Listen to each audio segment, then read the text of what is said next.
पंजाब से मोहम्मद उस्मान सलहरिया की रिपोर्ट के मुताबिक स्पीकर पंजाब असेंबली मोहम्मद अहमद खान ने कहा है कि फलस्तीन, कश्मीर, यूक्रेन, रूस और पाक भारत तनाज़ात दुनिया को अदम इस्तेहकाम की तरफ धकेल रहे हैं।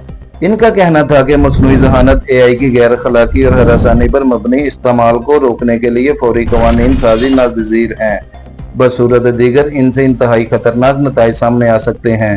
स्पीकर पंजाब असेंबली ने कहा कि दुनिया को इंसानी हकूक, अमन और आज़ादियों को तरजीह देनी चाहिए। जंगें इन तमाम इक़दार का कत्ल है।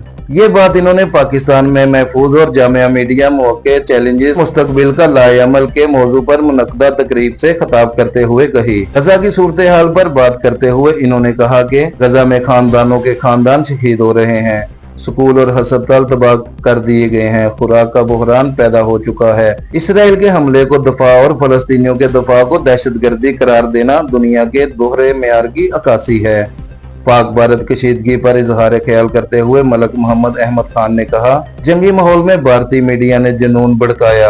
हालांकि दो एटमी ममालिक की लड़ाई खित्ते को तबाह कर सकती थी। अमरीकी सदर ट्रंप का उस वक्त का किरदार काबिल सताइश है। इन्होंने मजीद कहा कि DGI SPR की प्रेस ब्रीफिंग ने कौम को इत्मीनान दिया जब बताया कि राह के सहूलतकार जेलम से पकड़े गए और कलभूषणियां देवमाम बारगाहों और स्कूलों पर हमले के लिए पैसे बांटते रहे। आखिर में इनका कहना था कि AI को मुकम्मल रेगुलेट तो नहीं किया जा सकता, लेकिन इनकी हरासानी और मनफी पहलुओं को जरूर रोका जा सकता है।